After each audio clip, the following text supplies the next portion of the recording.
لوگ بڑی باتیں کرتے ہیں پاکستان کے بارے میں، یار پاکستان میں مزہ نہیں ہے تو پاکستان کا موسم اچھا نہیں ہے۔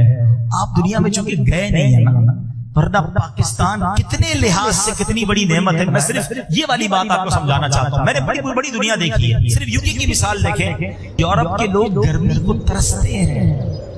آپ سوچیں نا، سارا سال ہی سردی ہو، سارا سال ہی بارش ہوتی رہے تو بندہ تھک جاتا ہے۔ وٹامن ڈی کی کمی کیوں ہوتی ہے؟ کہ جب آپ کو دھوپ نہیں ملتی ہے۔ آپ یقین کریں، جس دن دھوپ نکل آئے نا یوکے میں، لوگ خوشی کے مارے باہر نکلتے ہیں کہ آج سن نکلا ہے، مبارک ہو آج جناب دھوپ آئی ہے۔ اللہ نے پاکستان کو جو نعمت دی ہے کہ ادھر سردی بھی ہے، ادھر گرمی بھی ہے۔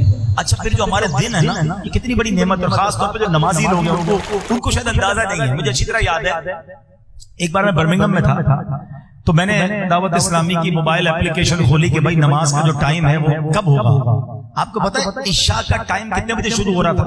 رات 1:40 میں، اور 1:55 پر یہ 2 بجے ختم بھی ہو رہا۔ صرف 20 منٹ کے لیے اس دن برمنگھم میں عشاء کا ٹائم آنا تھا۔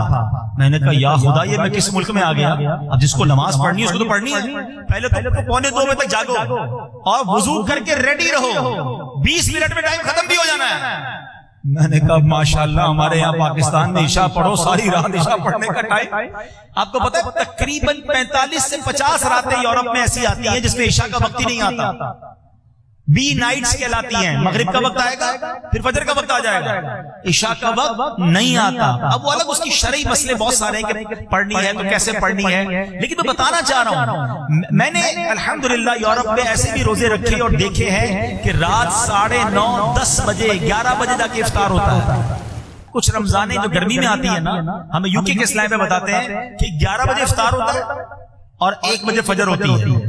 ان 2 گھنٹوں میں مغرب بھی پڑھنی ہے، عشاء بھی پڑھنی ہے، تراویح بھی پڑھنی ہے، کھانا بھی کھانا ہے۔ یعنی پورا مہینہ مسجد میں کیا ہوتا ہے؟ افطار کا انتظام ہوتا ہے، کھانے کا انتظام ہوتا ہے، پھر تراویح ہوتی ہے، پھر فجر ہوتی ہے، پھر گھر جاتے ہیں۔ یعنی جو کھانے پینے کا ٹائم ہے، جو نمازی ہے، اس کو مسجد میں گزارنا پڑتا ہے، گھر جانے آنے کا ٹائم ہی نہیں ہوتا۔ مجھے ایک بار اسلام میں دیکھا ذرا رمضان ہمارے یہاں گزارے، میں نے کہا بھائی سردیوں میں آؤں گا، گرمیوں میں مجھے مت بلانا بھائی، ہم بھلے ہمارا پاکستان بھلا 14-15 گھنٹے کا روزہ رکھتے ہیں، رات پوری ملتی ہے، بہت بڑی نعمت ہے۔ اچھا، آپ کو پتا یہ تو ہو گئی گرمیوں کے دن۔ سردیوں کے دنوں میں پتہ کیا حال ہوتا ہے؟ 4 بجے 4:30 بجے مغرب ہو جاتی ہے، 5 ساڑھے 5 بجے عشاء ہو جاتی ہے، صبح 8 بجے جا کے فجر ہوتی ہے، اندھیرا ہی اندھیرا سارا دن۔ اچھا، میں ایک بار ناروے گیا۔ ناروے دنیا کا وہ ملک ہے جس میں ایک مقام ایسا ہے کہ جہاں 6 مہینے دن ہوتا ہے، 6 مہینے رات ہوتی ہے۔ یا آپ کی دنیا میں وہ ملک ہے، اب وہ اندھیرے میں تو 6 مہینے کے لیے اندھیرے میں ہی ہے، لائٹ جل رہی ہے، کاروبار بھی ہو رہا ہے، نیند بھی ہو رہی ہے۔ میں آپ کو بہت ساری ایگزامپلز ہیں، میں سمجھا نہیں پاؤں گا آپ کو۔ یعنی وہاں پر لوگ اندھیرے میں کام پہ نکلتے ہیں، کبھی سوچا آپ نے؟ کیونکہ صبح 7 بج گئے لیکن اندھیرا ہی ہے، اجالا تو 8 بجے ہوگا، کام کا ٹائم ہو گیا، ٹھیک ہے۔ اچھا، وہاں جب لنچ کرنے آ رہے ہیں گھر پہ تو اندھیرا ہو چکا ہے، کیونکہ 4 بجے تو عشاء ہو گئی ہے۔